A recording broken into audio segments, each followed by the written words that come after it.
हमें भी मिला।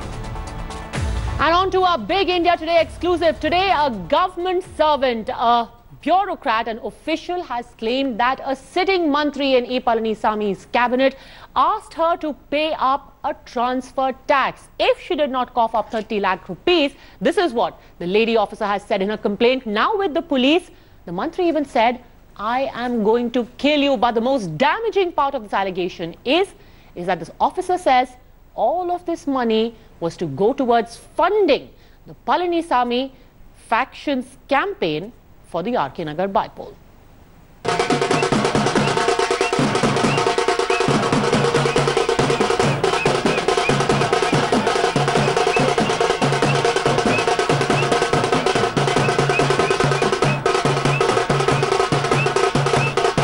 The RK Nagar bypolls, infamous for fast-flying allegations of rampant bribery, cancelled eventually by the Election Commission, and now comes an explosive twist. During the RK Nagar election, she called my father, both minister and her husband. They called and they have talked with my father regarding the amount for transfer. She was asking money for transfer, 30 lakhs. That's right. Allegations levelled by this government officer in Tamil Nadu against a mantri in EPS's cabinet, Social Welfare Minister D.R. Saroja. She was threatening me on Sunday, last Sunday, it was on 7th. She called me by around 4 o'clock. I came to her house, it's in Greenways Road, and she started to threaten me, and she was asked money like 30 lakhs I have to pay for my transfer. The minister so far is tight-lipped, but the complaint against her has reached the police. These are all serious issues. If that is found to be true, some serious actions has to be taken, and that needs an investigation. I am sure that the present government would do that. If the kind of corruption is in Tamil Nadu government is known to everybody, there are a lot of corruption charges against the minister, against the officials, and in fact BJP is telling about that. To free Tamil Nadu from corruption, please support BJP. Every minister in this government is corrupt and they have to go to jail. This is the fate of Tamil Nadu. For the past 5-6 years, we have been facing ministers who are highly corrupt. Given that this complaint is not of bribery alone, but extends to trying to influence voters in RK Nagar bypoll, will the CM break his silence on these serious charges? With Prabodh Madhav in Chennai, Bureau Report, India Today. Okay, in fact, the lady officer is now joining us in the People's Court. Ma'am, first of all, let me begin by asking you, what evidence do you have to prove that 30 lakh rupees, as you have claimed, was sought from you? Is the minister actually saying this on camera? No, sir, I have audio record in this. So, when it required, definitely I will submit. But you've said that, there's CCTV footage that you have. What is it going to prove? What is in that CCTV footage? It proves everything, because when I came from her room, I got giddiness and I had a breathing issue, everything. So everything it recorded in the CCTV camera. People around there in her house only, they helped, and they gave a first aid. So everything recorded in the CCTV camera, sir. Okay, so you say that CCTV has the footage of you going in and that meeting you held. 30 lakhs was demanded. What was promised in return? No, for transfer, because I already have submitted my transfer letter from Dharmaburi to Chennai. So she demanded me to pay 30 lakhs in this, and she said if you pay 30 lakhs, you may continue. Otherwise, you resign your job. There are 2-3 people, they are ready with 30 lakhs in a time. So, but what if you didn't give the money? What did she say she would do? She threatened me. She threatened me like, if you cannot pay this money, do resign your job. Otherwise, I will terminate you. I have a power to terminate you, and definitely I will not extend you in the next time. Anytime I will terminate you. or I will give some allegations on you, I will give some complaint against you, like so many in so many kind of way she threatened me. No, but did she bodily threaten you? I mean, threaten you with bodily harm, threaten to kill you? Yeah, she used a word. Okay, so the word she used, you claim, and that's, I'm assuming, is also in your complaint to the police. But the most damaging thing that you have said, ma'am, is that this money was going towards the RK Nagar bypoll. How do you know that? This bribe money? Because during the election time only, my father called by the minister and her husband.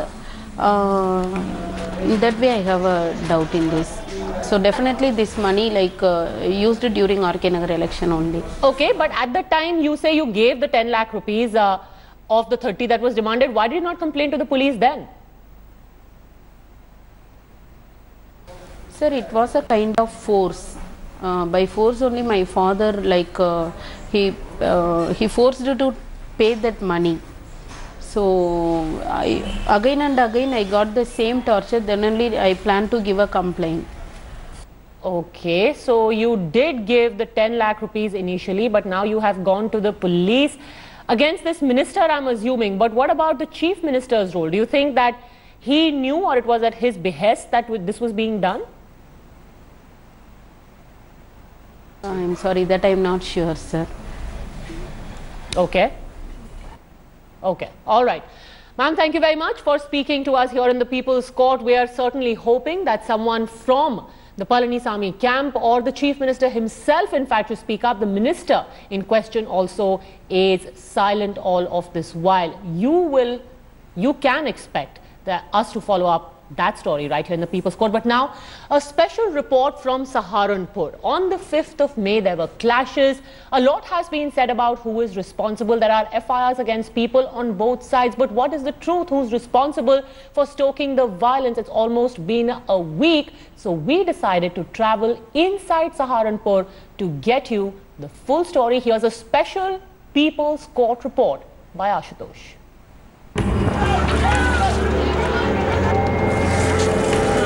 Houses torched, roads blocked, people left injured. The scars of clashes that have left Saharanpur straining under an uneasy calm. On the two sides are Dalits and Rajputs. On the 5th of May, a handful of Dalit men attempted to disrupt the Maharana Pratap Jayanti procession led by Rajputs from Shabbirpur village. Bhim Sena allegedly objected to the Rajput youth playing loud music in the procession. Soon, Rajputs from nearby villages poured in and allegedly torched houses and vehicles. There are 9 FIRs filed by Badgam police station in the caste clash that erupted in Saharanpur's Shabbirpur village. 17 arrested, more than 60 absconding and hundreds of villagers named in the FIR. Locals alleged that the Bhim Sena, a Dalit group, stopped the procession on grounds that they were not allowed to do the same on Ambedkar Jayanti.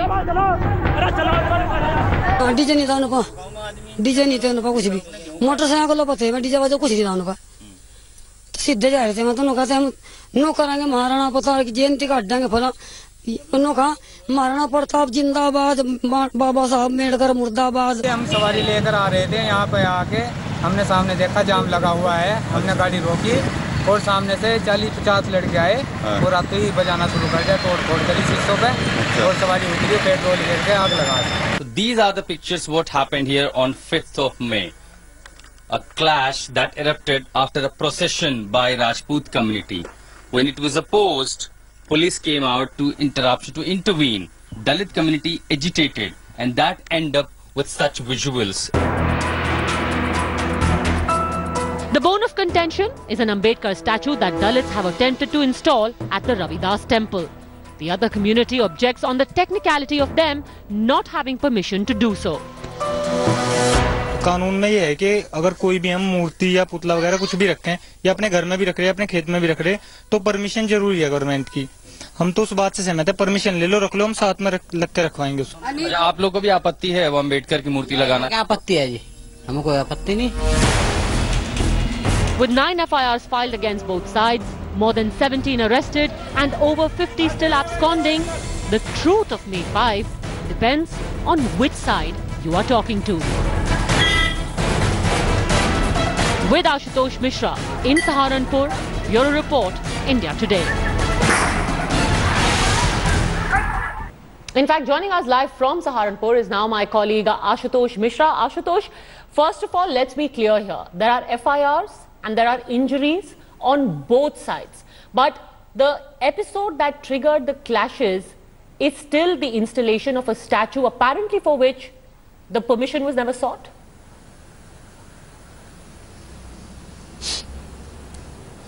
Padmaja, it's a deja vu what happened in the second week of May, 2nd of April perhaps, in Saharanpur, Sadak Dudli village. And that was the report, ground report which I filed, and we shown to our viewers how a BJP MP who led a procession, Ambedkar procession, Ravidas procession to that village, which Muslim community boycotted and said you should hold such procession only after the permission from the authority. This time the same deja vu, it was a Maharana Pratap Jayanti, Maharana Pratap anniversary celebration. The procession was taken out by the Rajput community, which was opposed by Dalits, says that you need permission and you should not play DJ on a louder music while going through that stretch where the Dalit community living up to. But as far as this the whole controversy and the whole violence is concerned, Padmaja, this is the epicenter of this whole violence was a Ravidas temple. That was where Dalit community over the years they wanted to install an Ambedkar statue, which was opposed by Rajput community. Now we also spoke to the sources in the local intelligence unit. They clearly said that the Dalit community did not even a single time wrote a letter to the administration seeking official permission to install Ambedkar statue. However, somehow they erected some structure in the Ravidas temple that is completely illegal, and that was perhaps the outrage, and that was opposed by the Rajput community. Very quickly, to ensure that there is not a recurrence of what happened, what has the police done? Violence. Because there are still troublemakers who are currently absconding. The troublemakers are absconding, and what we spoke to police sources, they also said that the village head, Shiv Kumar, who's the main culprit, who perhaps provoked the Dalit community, which led to the stone pelting on Rajput community, which ultimately triggered the big violence, which end up with the outrage by the Rajput community, set ablaze the houses of those Dalit community. Number of people are absconding. Police did take action. We also spoke to the ex-station officer, who's now, the action has been taken by the next station and he has been sent to the police line. He says that the moment he got report from the SDM that there is a possibility of violence in that region, he reached to that place. He saw how the village head Shiv Kumar, he was provoking people. He tried to stop people, but apparently there was, a group of people from one community. They stopped fire brigade, they stopped police authority from entering into that village. But the bigger question, Padmaja, that remains that where is law and order issue heading towards in Uttar Pradesh? The BJP, which made a very tall claim during the assembly polls that they are going to maintain the law and order better than Akhilesh Yadav. That the bigger question continue to be it the Saharanpur, be it Gorakhpur, be it in Meerut, be it in Agra, and this is perhaps the third time what is happening in Saharanpur. Padmaja. All right, Ashutosh, for now, thanks very much for getting us that detailed report from inside Saharanpur. Still, both sides alleging that it was the other which started the violence and the trouble. And speaking for people who have gone missing, where is Calcutta High Court Judge Justice Karnan? It's been 2 days since he was awarded 6 months in jail by the Supreme Court on contempt charges. He has now approached the Supreme Court seeking relief, but the big catch, he seems to be on the run from the law, with even his close aides maintaining a mysterious silence on his current whereabouts.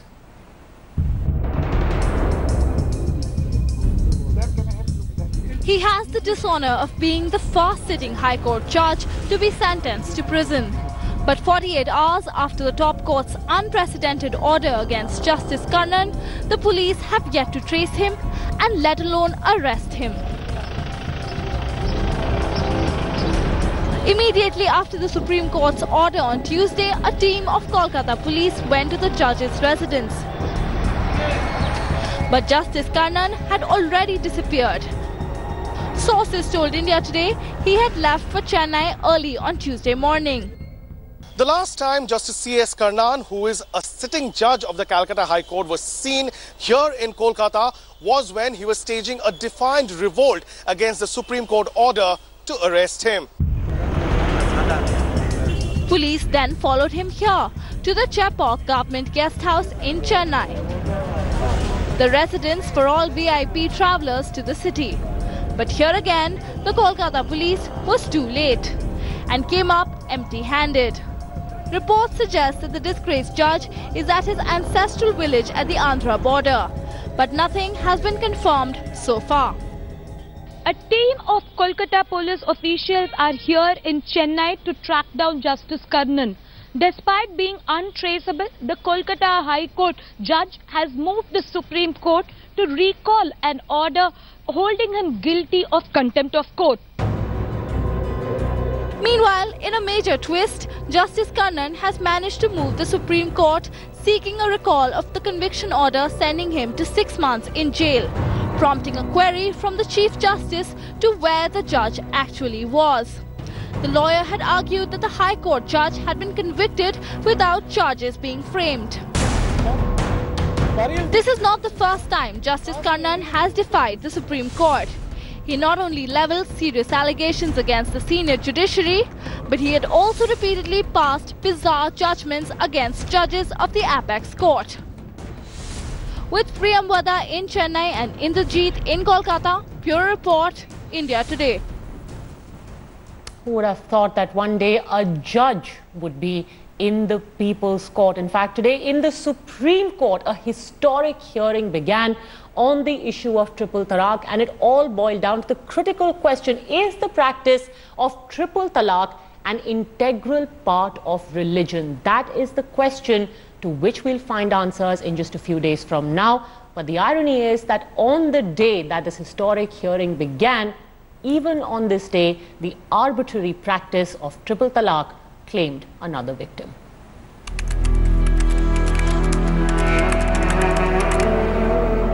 शादी 9 तारीख, 1 महीना हुआ है। फिर घर पे भी लेके गए, वहाँ अच्छे से बोले, फिर बाद में मारा और हमें। अब घर पे तलाक देके घर पे छोड़ गए, कहने बोले कि यहीं रहो, अपने लेने तुमको नहीं आएंगे। Less than a month after marriage, this woman in UP's Lakhimpur Kheri has become a victim of triple talaq. First on the phone, then in person.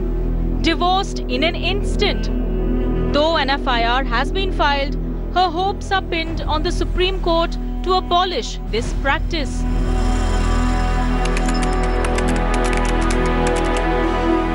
Nine hours away from Lakhimpur Kheri in Baghpat, another victim awaits justice. फैसला हो औरतों के हक में होना चाहिए ताकि आगे हमारी तरह और लोगों की जिंदगी खराब ना हो। बिल्कुल गलत है, ऐसा होना ही नहीं चाहिए। ये तो बिल्कुल औरतों के खिलाफ है। It's cases like these that have made the Apex Court's hearing on triple talaq all the more important. As it began its 6-day daily hearing on triple talaq, the Apex Court said that it will examine the legality of triple talaq and nikah halala. It will examine whether both the practices are fundamental to Islam. Do the practices violate fundamental rights? And examine the need for immediate review of instantaneous triple talaq. इस तरह की तलाक का कोई भी जिक्र कुरान शरीफ में नहीं मिलता। जिस चीज का जिक्र कुरान शरीफ में नहीं है, तो हम उस चीज को क्यों अडॉप्ट करें या उस चीज को क्यों फॉलो करें? The hearing has also brought a fresh hope for gender equality among Muslim women who have for long fought against the tyranny of misogyny. The centre stands in unison with the petitioners and decries any political colour to the triple talaq row. Well, from the People's Court, this matter is now in the Supreme Court. Hopefully, in just a matter of days, this is one case file that will be closed. These women have finally demanded and will be given their right to be heard. Thanks very much for tuning in to today's edition of People's Court. See you at the same time tomorrow.